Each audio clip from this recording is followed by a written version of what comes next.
You're listening to Idea Collider, a show that explores the world of asymmetric learning. On this show, I will sit down with pharmaceutical experts and business leaders to discuss how to embrace uncertainty and the different learning style that follows. I'm your host, Mike Rea. Let's get into the show. And for folks that don't know, this is the second time we're recording this because we recorded it and then at the pace of Recursion, a bunch of stuff happened, so we're coming back and we're going to revisit some of the conversation that we had before. So if it feels like Michael and I are kind of covering ground that we've already covered and enjoying doing that, that's why. So Michael, first of all, can you tell us something about you and then about Recursion as it is today? Sure, absolutely. Well, Mike, always a great pleasure to chat with you, and happy to be sharing some moments here with you today.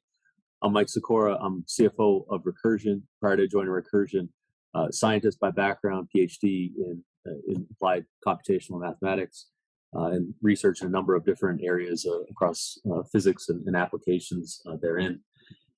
After PhD, became an investor for over a decade, both in private and public equity, both within the worlds of technology as well as the world of healthcare and biotech investing, and to acknowledge that those worlds, can be very different in terms of the risk profiles and the ways in which value is attributed, and even the personalities that operate in those worlds. And then, out of personal professional interest, I started to follow and invest in technology-enabled drug discovery about 2015 or so, and that was, just kind of, I would say, relatively early in the evolution of this space. And it's been remarkable to watch the space evolve and the ideas evolve. And from my perspective, as again, scientist, investor, it was something that I felt, as having been an investor deeply in the technology side of things, deeply involved in the healthcare and biotechnology side of things, that I saw as an inevitability. In the same way technology has disrupted everything, so I would expect it to be true also, in healthcare and drug discovery. Admittedly, as a scientist, I acknowledge that biology and chemistry are complicated, but we have a remarkable set of tools at our disposal across how we can control biology with CRISPR, how we can understand chemistry with digital chemistry tools and microsynthetic tools, and so on and so forth, robotics, and of course, all the advents of ML that we have currently today. And so then, from there, I was an investor in a number of different companies in the technology-enabled drug discovery space.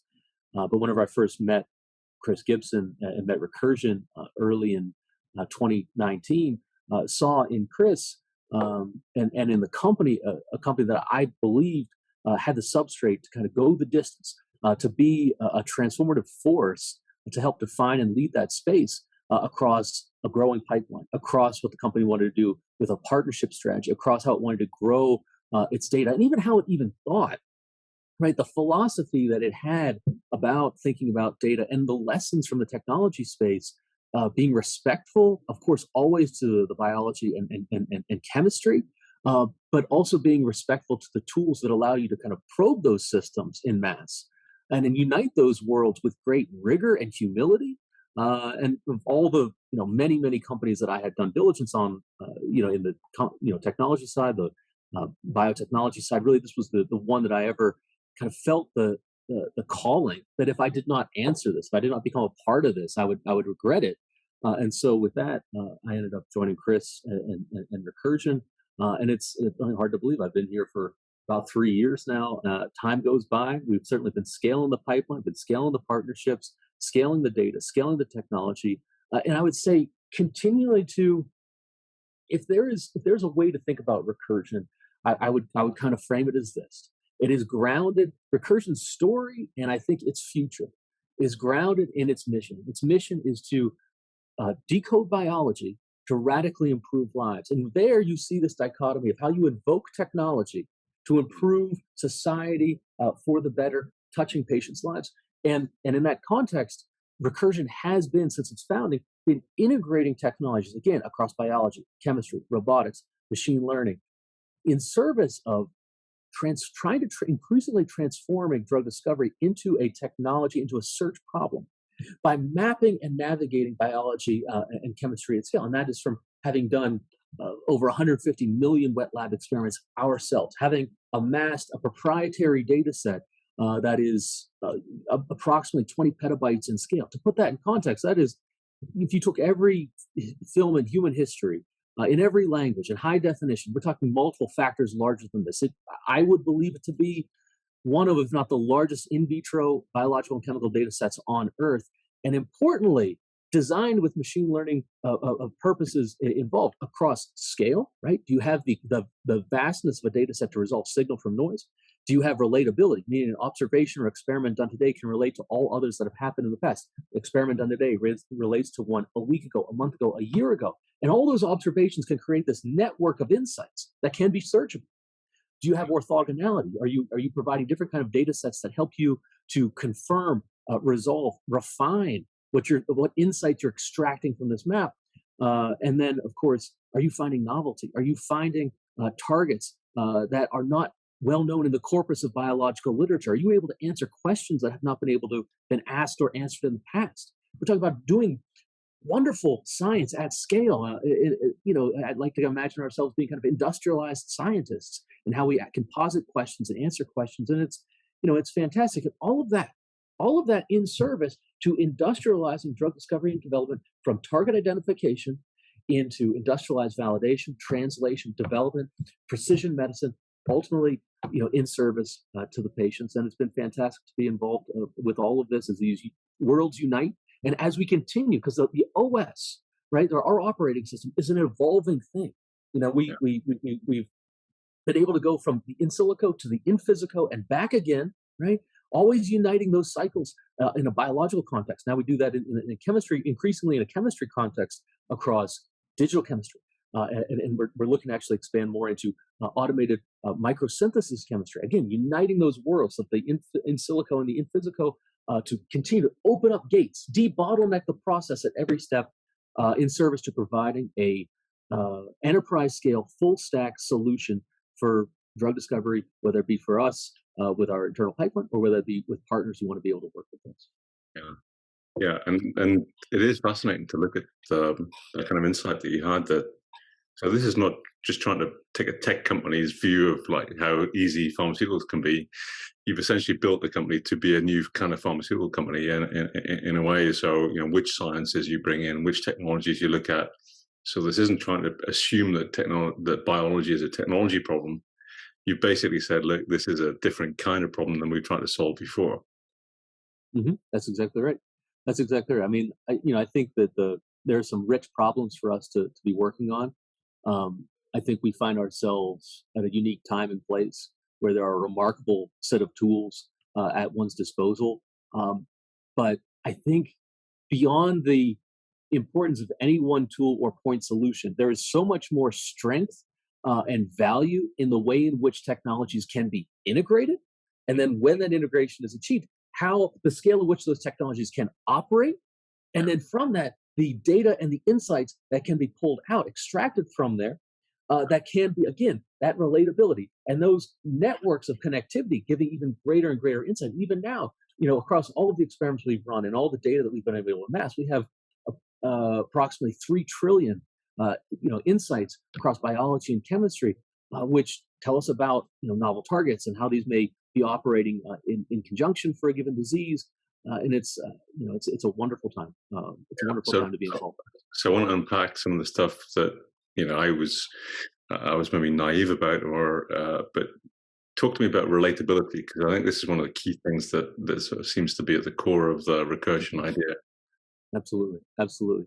So relatability, we put a significant amount of time and energy and effort into, I would say, almost at a fanatical level, to be able to standardize and systematize every experiment that we do, so that the conditions are so exact and refined under which an experiment is conducted. We've knocked out every gene in the genome across multiple human cell types. We have approximately 50 different kind of human cell types that we could run on the platform. We have over 1 million small molecules and growing that we have our disposal to understand and potentially use as scaffolds. And it's at a level, Mike, that if we have some consumable, for example, in the OS, that is just manufactured ever so slightly, right, that has been brought in, we were able to sense and detect that there was some small things. Go back to the vendors. We can tell that you actually adjust.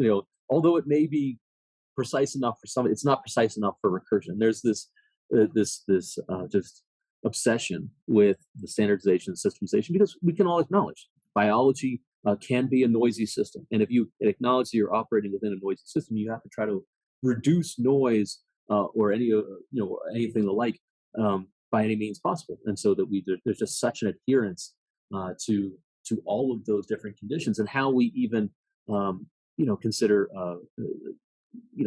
different kind of different kind of normalizations of data that we are indeed able to reproduce experiments that we have. Oftentimes there's so many different controls around that relatability and reproducibility of data.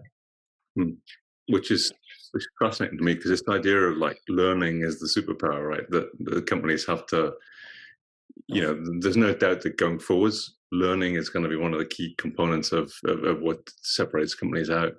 And you're pre-specifying your ability to learn from what you're doing. And can you give us an idea of the kind of data sets that you're looking at? Because they're not typical, right? The kind of things you're looking at, I believe are very different than the kind of things most pharma companies are looking at. Absolutely. Happy to kind of walk through some of the different kind of data sets that Recursion produces ourselves. Again, running the experiments ourselves, always having that control over the standards and conditions in which an experiment is done. And maybe just to even give a flavor of how drug discovery plays out. So, we could talk about the data set that we have already. And from that map, we potentially arrive at an insight. And how we may arrive at that is by thinking about auto ranking all the different kind of relationships and finding those relationships that have the strongest scientific signal that we can see in our OS. Also, seeing where do we have a unique data arbitrage, right? Where are we finding something that is perhaps not well known in the corpus of scientific literature, and also where is there significant unmet medical need? Okay, and so with a potential insight, we advance something forward, and we would conduct something like a confirmatory phenotypic screening, and I'll define a little of these ideas in a minute. From there, they may take something into a set of validating transcriptomic experiments to see that what we were able to see in a phenomic context is that actually being recapitulated in a transcriptomic context. And then from there, we may conduct a set of higher order assays, maybe a proteomic kind of orthogonal validation, and then start to go into a in vivomic animal model. And I'll define each of these in a minute. And through all this process, also start to apply digital chemistry tools to try to refine and optimize certain properties that we would want to have for a potential therapeutic. Now, let me take a moment to define a little bit of what these different kind of data sets are. When I talk about the corpus of our data set, a good chunk of our data is based on phenomic data. Now, what phenomic data refers to, or phenomics, we're talking about phenomenology. We're talking about a cell, and we're looking at high-resolution microscope images of human cell. And in there, we're looking at the cellular morphology. We're looking at how the different organelles, the nucleolus, Golgi, actin membrane, so on and so forth, may appear when in a healthy state, or when in a disease state, or when in a perturbed state where maybe a chemical compound has been applied.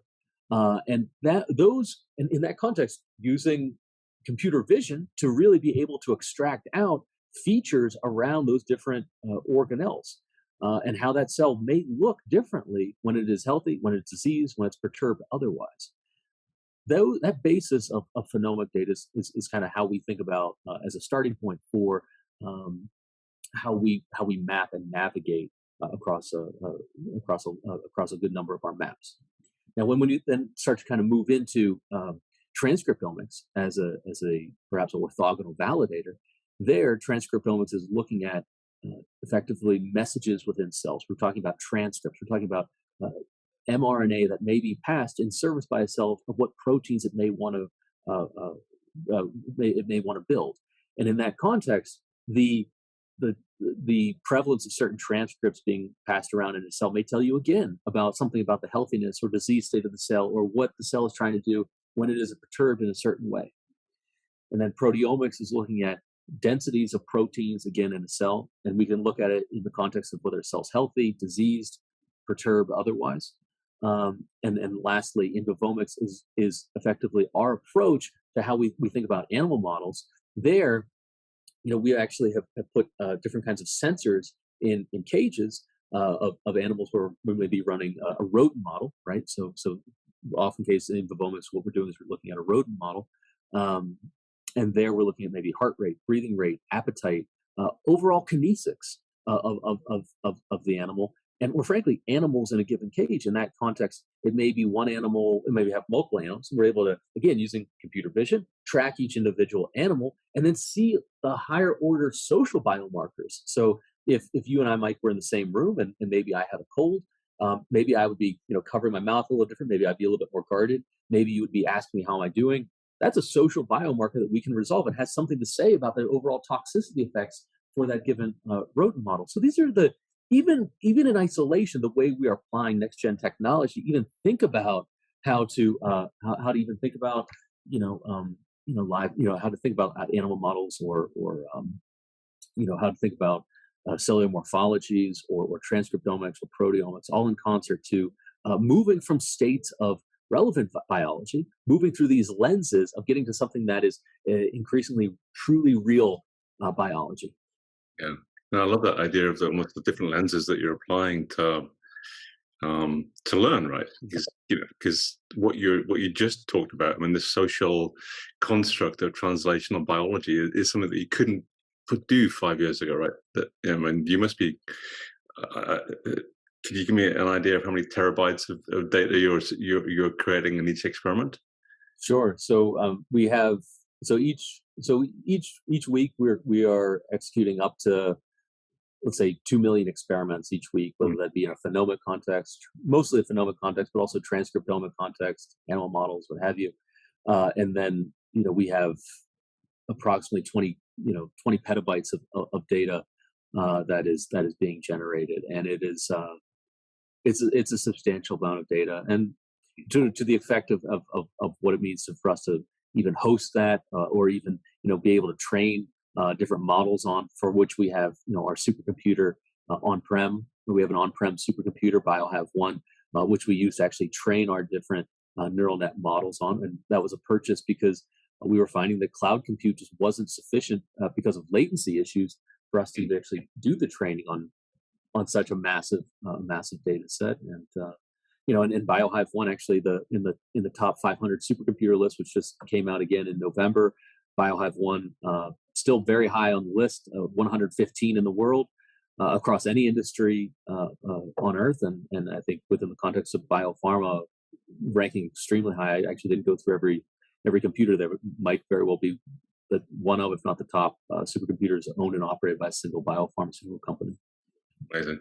And I don't think folks necessarily understand, because if you watch that world of AI and machine learning, the people in that world have been surprised by the release of GPT chat and so on. Week by week, there's people getting blown away by what machine learning's able to do today. So the ability to pre-specify what you're doing with that technology is kind of fascinating, because I don't imagine that you have many competitors in that environment.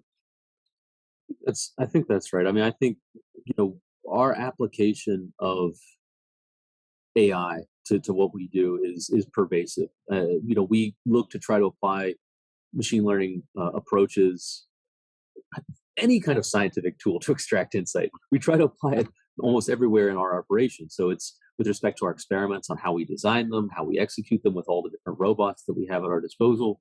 It's also in the way in which we process data that's being generated, and how we also analyze data, whether that be through these kind of heat maps that we've often kind of popularized, but you also graph theory models of different kind of relationships, and then it's into how we generate different insights, and even use auto ranking technology to arrive at some of the insights that we would most like to perhaps investigate a little bit more more fully. And it's almost as if you're thinking about a page rank algorithm for an internet search from back then. It's not these ideas are not crazy ideas in terms of how when you have so much to try to sift through and prioritize, it's all along those efforts. And I think something I recently said to somebody, which I think it's not a crazy way to kind of frame this, is in some regards, you can think a little bit about recursion as pioneering AI enabled therapeutics as a modality. And I think just the way we try to invoke AI and ML at every step, and again, being respectful and humble before the biology and chemistry that we are trying to investigate, and being respectful and humble to the methodologies that we want to apply to try to extract insight. Yeah, I think that's a little bit of recursion philosophy there. Yeah, and I wanted to pick up on, because you used the word humility right up front, and you use it again, and I think it's one of the things that I think pharma almost needs to confront, is this idea that there's someone who knows, and there's someone who doesn't, or someone that accepts that you can't know, and therefore you have to find out. What would your approach to humility in the pharmaceutical industry be? I mean, as a scientist by background, I'll just say that if you are not humble before science, science will humble you. So, because there's very few things that we know with any great certainty, and a lot of it comes with just being open-minded and being adaptable and trying to check where are your biases, right? That may constrain you in the pursuit of truth, and where might where might you be getting this wrong because of you're not necessarily being humble before science in service of pursuing truth. And so maybe that's not so much an answer to the industry at large. Just I think that's a philosophy that I've had in doing research, and I think, and even moving to the operating side where we continue to do research every day, and Yeah. Recursion as a company, and even as a a scientific provider, practitioner. I mean, we run our laboratory almost 24 hours a day, 7 days a week. Our kind of factory for science just always runs because of the way we think about automation and so on and so forth. Yeah, no, it's really interesting that because that idea of science, right, is almost monolithic, capital S versus small s. That the discipline of science is about finding out. That I'm not sure. I think there's a lot of confirmation bias in our industry. People who think certain things are going to work, and then just assume that they have worked after they've seen the data. Well, there's just there's of course there's always the I don't know, I suppose it's Socrates always kind of saying, I know nothing, right? I mean, that's it right there. How much do we really know? Yeah. Not all that much. And so let's just try to be open-minded of what we can learn. Yeah, interesting. So tell me, Michael, about how is Recursion built? What is it? Who do you have working there? Mm-hmm. Well, I think if you think about the demographics of the folks that are Recursion on, as I framed before, approximately 500 employees at the company. About a third of those employees are life scientists, biologists, chemists, so on and so forth.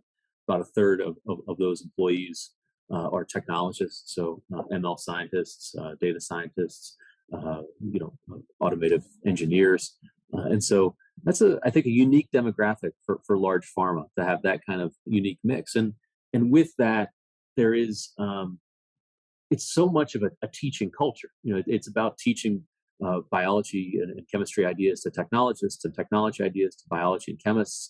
But this willingness, this opting into the mission and being open-minded and kind of in growing yourself more to beyond what you were perhaps initially trained into, and how you expand your mind. And if you think across the company, at the board level, at the executive level, across the company at large, there's a number of just, I think, fantastic folks that are scientifically trained, and they come with great expertise. But beyond that, there is such a desire to want to think about problems from a first principles perspective. And I think when a company or a person or people are wading into a space, where there aren't conventions. You are forging a path into the future. How do you do that? Well, I would say that applying first principles thinking probably is an all right perspective to take. And then coupled also to that is, I think, because there's this willingness, this kind of this beautiful opting into the mission that we have, and this open mindedness. There's a lot of trust. There's a lot of trust from across board members, the exec team, and with that, an openness to bring your authentic self to this very just beautiful mission that we have. And I think it allows people to kind of be free and be able to be open minded and think. And even in the context of myself, Mike. I mean, I'm a mathematician, physicist by background who was an investor and now CFO, and that's probably not a unique profile. But in the context of when you're charting a company into a novel space, and there isn't a playbook, and you're kind of forging from first principles what seems to be reasonable as you go. Yeah, that's and kind of thinking about those problems using either quantitative means or qualitative means, and the equivalence between those two approaches, all in service to truth. It's just an exciting time, an exciting team to be part of. I bet. And there's something that you talked about last time, which was the Hack Week. Could you tell us something about? Because that feels like it's part of that cultural approach as well, Tom. Yeah, absolutely. So in technology companies, it's not an uncommon thing for maybe a week or maybe once a year there's a week, or maybe twice a year there's a week, which is a time where a company kind of, aside from like mission critical work, right? The mission critical work continues to run, experiments continue to run, but a good chunk of the company, maybe half the company, over half the company, anybody who can kind of just take a step away, goes and works on effectively any project that is of their making, and this is true across. And then you start to build these multidisciplinary teams, right? You may have teams with, not just biologists and chemists, but lawyers are on this, IT folks are on this, finance and accounting folks are working with a biologist on whatever ideas seem to be. And there's 1 week of time to effectively scale this idea, test this idea, and then effectively at the end of the week present this idea to the company. And from that, we have some kind of fun awards that people may win. But it's a time for just really, it's an invigorating time, right? It builds a lot of morale. It builds a lot of connectivity across teams. It builds that multidisciplinary trust, right? It helps people to learn and speak these languages of these different groups, and sometimes just allow people to innovate. I mean, sometimes we've had ways there's been like new robotic techniques that have come to being. There's been new software that's come out of these things. There's been new ways of thinking about ways to do different experiments, but also the different ways we've thought about, here's maybe a potential innovation in the space of the way we think about our legal work, right? And that's even exciting. So there's no real constraint on what you have to do. Just let's be innovative, let's trust each other, and let's do some exciting work. That's so cool. I love that idea of the kind of respect for the different roles. There's a piece there's a book, because of my record label, I read this piece that was how music became free. How did they build MP3s in the first place? And there was this bit where they were stuck on how do you make MP3s smaller, and they kept making MP3s smaller, like with computer science. And they said, well, actually, but the end result is unlistenable. And somebody said, well, actually, did you know this thing about like the human ear and the way that we listen is that we don't hear things that from like about 0.1 seconds before the noise was made, we don't hear it. So I said, what do you mean? So, well, if you hit a drum, then the 0.1 seconds before you hit the drum, you don't hear it. But how does that work? And I go, well, it works in this way, that the brain's a constant, a calculating machine, and actually, so you could eliminate that 0.1 second before a drum beat, and suddenly they're starting to compress this stuff. And you can't just compress it by putting a computer on the file. You suddenly have human biology and human psychology and behavior inputting. So I love that idea of listening to people for where they're at. But maybe that's an insight into. One of the challenges, I think, when traditional pharmaceutical people look at AI-based discovery is that it all seems the same. How do they tell the difference between one AI discovery company and another? Or is there an AI discovery and development company? Is there something that sits in that space? So how do you kind of explain the difference between AI discovery companies and Recursion? Absolutely. Well, I think, first of all, a lot of respect to the companies in the space, and for the pioneering work that some of these other companies are doing as well. I mean, science is hard, and love, love the audacity and the boldness to wade into new ideas. So big respect, as an investor and an operator to those companies and teams as well. So in that context, be a little bit how Recursion is a little differentiated in its approach.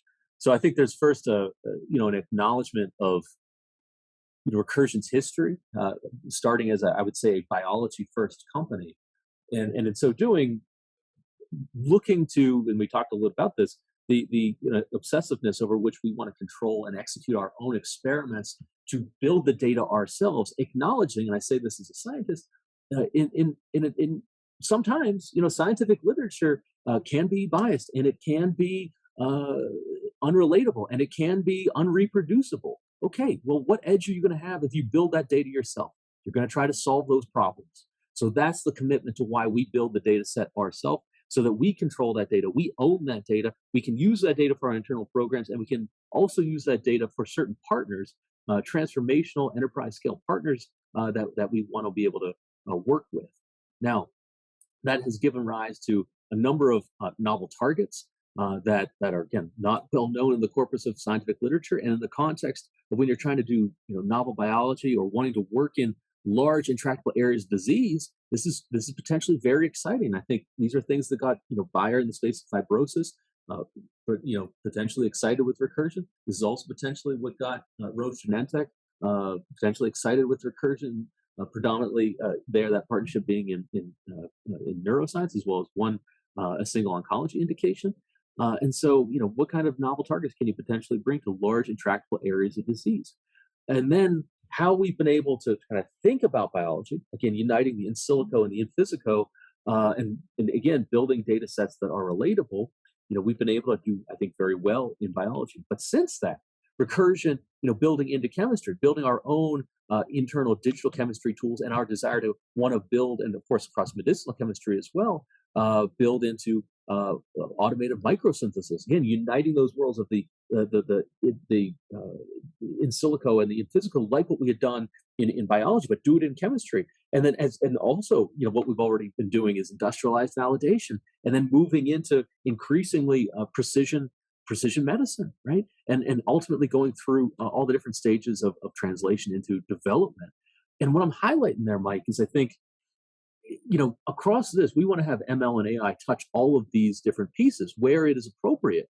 But ML and AI by itself is insufficient. Data by itself is insufficient. All of these tools, again, this gets to the idea of integration. All these things integrated together is where the true value is. And so what I'm getting at is this idea we've talked about, which is providing a enterprise scale, full stack solution for drug discovery and development, from novel target identification into industrialized validation, into translation, ultimately in the path to development with precision medicine and the patients in mind. It's not so much that ML and AI are different. They are, and we're doing, I think, fantastic research. I mean, we've got, an office up in Montreal with all the great, fantastic research happening up at Mila. Yoshua Bengio, who's one of the great ML scientists of our time. I think we actually just put out a paper recently, a preprint paper with Yoshua Bengio. So we're doing cutting edge ML research, but that in itself is insufficient. It's all of this, I believe, Mike, together, connected together, the system connected together that adds that value. And I think therein is Recursion not being a point solution, but being an enterprise scale encompassing solution, whether that is us using that technology ourselves to bring forward our internal pipeline, or whether that us doing enterprise transformational partnerships with partners like Bayer, with Roche Genentech, and think about this. It's what kind of value are you producing? You look at how Recursion has been evolving. In the first 3 quarters of 2020, Recursion initiated 4 clinical trials. 3 of those being phase 2 or phase 2/3, one of those being a phase 1 clinical trial. We are in the midst of planning to start. We're in the midst of planning an additional phase 2 clinical trial, and I think that kind of substrate. Now, this value proposition is now, I think, at a point where you're seeing it really mature. This is not an aspirational thing, but you've got all these different drugs in the clinic. That is a major differentiator, and we're talking a lot of potential proof of concept data coming down the pipeline. This is about the value proposition really maturing now. And then you think about the enterprise scale partnerships with Bayer and Roche Genentech, potential options, that could come, all the bolus of preclinical and late discovery programs, particularly across precision oncology and rare disease and other therapeutic areas. It's a very exciting time. And I wanted to loop back to some of that stuff that you just highlighted, because that's the reason we're re-recording this, right? Which is, the speed of recursion seems to be quite remarkable since we did this a couple of months ago, and then now there's a bunch of new clinical information that you're across. Could you give us a hint of what you're doing? Yeah, absolutely. So, I mean, 2022 has been I believe to be a remarkable year for Recursion in terms of us delivering on and maturing that value proposition. So effectively each quarter, I think in March, we announced initiating a phase 2 clinical trial in CCM. In June, we announced initiating phase 2 clinical trial in NF2. There being also that being a phase 2/3. Then in September, I think mid-September or so, we announced initiating 2 more phase 2 clinical trials. One of those being a phase 2 in FAP, and then one of those being a phase 1 in C. diff. And then in October, end of October or so, we announced our nominating another program, Axon 1 APC mutant cancers, that we're in planning for a phase 2. And I think with every program that we have, when I think about each program, I think about the different capabilities that it highlights. And I think with the 3 phase 2 or phase 2/3 programs, it's showing us grow clinical trial expertise and sophistication. And I think if you look at the Axon 1 APC and the Axon 1 APC mutant cancer program, I think that's starting to show us looking at molecular biomarkers of precision oncology. Really fascinating stuff. You look at Target Alpha, which is a program in cancer immunotherapy. There we're looking at pharmacological effects, doing novel biology, novel chemistry. Target Gamma, which is in CDK adjacent biology, finding a novel target where inhibition of that target seems to mimic inhibition of CDK12 without having the toxicity effects, say, with inhibiting CDK12 directly. That might be in relation, say, CDK13 toxicities. So again, very fascinating. I think science, biology, chemistry. That's all kind of coming out, and I think is captured a bit with almost every program we're working on. You're seeing some kind of new capability unlocked because the Recursion OS, Recursion operating system, is not this static thing. It's always this evolving thing. It's this learning thing in service to making that enterprise scale full stack solution. Yeah, no, I love that, and I'm feeling like a lot of folks in pharma would wish they had a CFO that was able to talk about their programs with the kind of passion that you're doing. And I'm always interested in this idea of development as a decision science as well as the kind of discovery piece as well. So I think the way that you've approached development is not the same. So your proofs of concept, I think, are genuinely proofs of concept. They're not just kind of a good enough signal to go ahead. Yeah, I think that's exactly right. I mean, we're looking at I think just we're looking at a lot of the programs we're working on, thinking about a lot of these maybe first in class, some cases first in disease, therapeutics. That's super exciting, both from a scientific perspective as well as a development perspective. And as I said, when we think about how do we prioritize the programs we work on, it kind of follows that rough hierarchy. It's what has the strongest scientific signal. It is then where do we think that we have a potential data arbitrage, and then it's where is that unmet medical need, and then that kind of bifurcates into a business decision, whether we want to have it be an internal program, or should that be something that is more appropriate, with respect to a partner, and those kind of, we think that way through the different, fibrotic disease programs with Bayer, and the different neuroscience, as well as single oncology indication with Roche Genentech. Yeah. Which is kind of exciting, because I think that the insight that you have is the same as a kind of Thomas Edison kind of insight, right? Which is, because people don't define innovation very well, and they think of Thomas Edison as an innovator, which is exactly right, except they also think of him as an inventor, right? So the ability to develop a light bulb was only because of his ability to kind of work through the material science, the infrastructure, and everything else that went along with it. But it feels like you're setting up a different kind of company than we've seen before, which it's got to be a task, right? That's got to be a thing for someone to think hard about. Is our industry is wondering how to get data scientists to go and work for them. They're wondering how to get a bunch of other people to, that challenge that lies ahead of you. How do you get your hands around that? No question, Mike. No question. I think that there is a lot of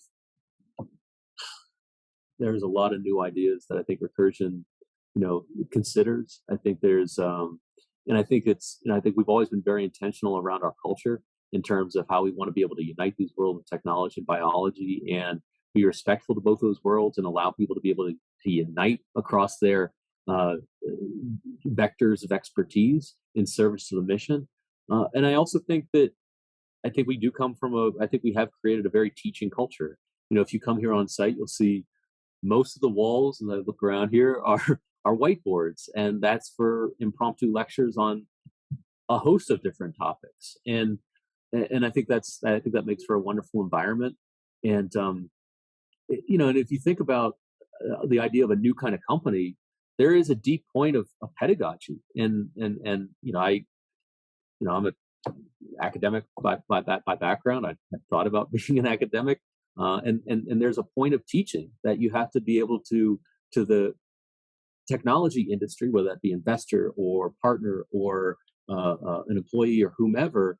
You have to try to help teach biology and chemistry ideas to that group, and likewise to life scientists, start to teach technology ideas to that group, and operate within the convention that student may understand and feel comfortable, and then from that initial starting point, help to potentially evolve that mind into what that value proposition can be, while being respectful to that initial convention and where that convention could potentially trend.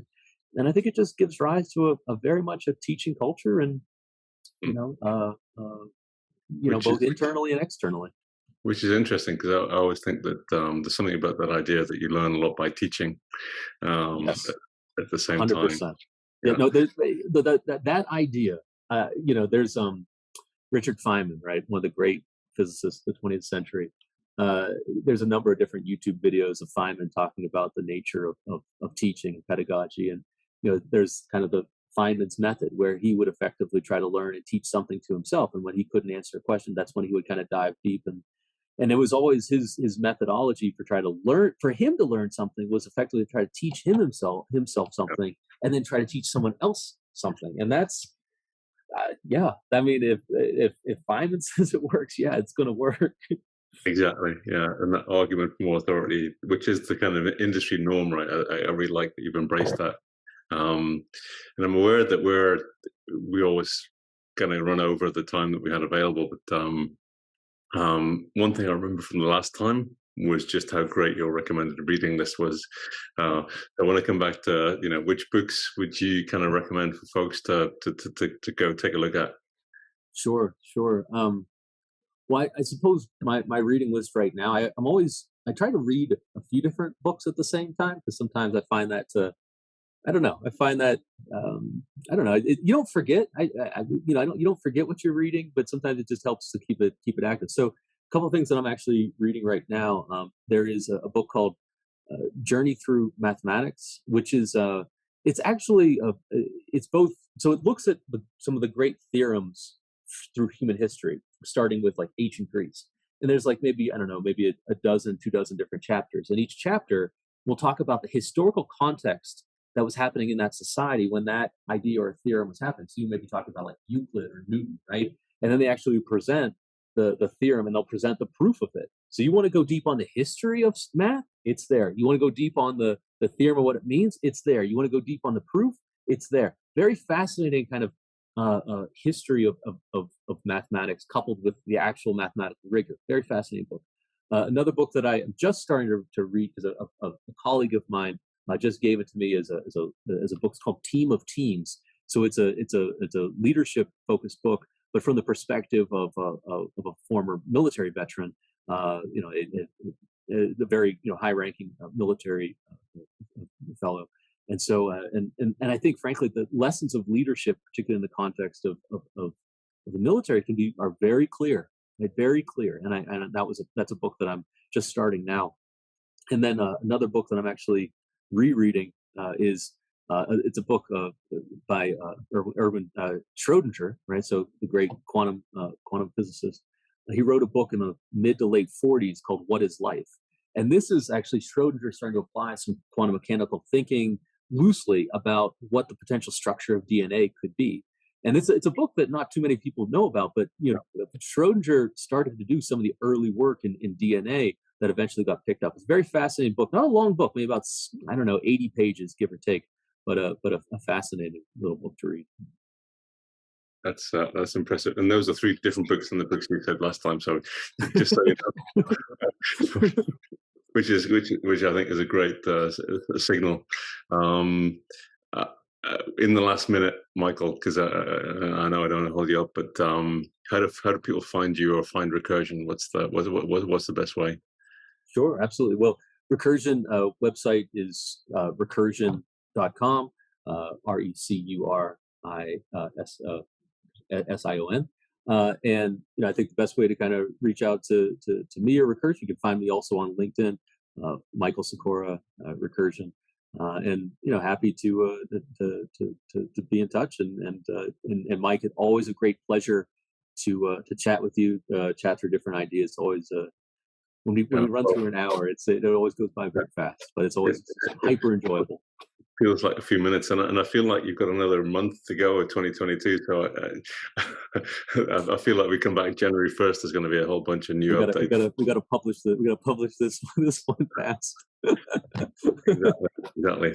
This has also been a pleasure, Michael. So thank you so much for your time and for taking the industry forward. I think there's a lot of credit to give to folks like you for making it possible. Well, thank you, sir. It's always a pleasure to connect. I appreciate the kind words. That's it for this week's episode of Idea Collider. To continue the conversation, visit our website at ideapharma.com. Follow us in your favorite podcast app so you never miss an episode. Don't forget to rate and review us on Apple Podcast. Until next time, I'm Mike Rea, wishing you great success.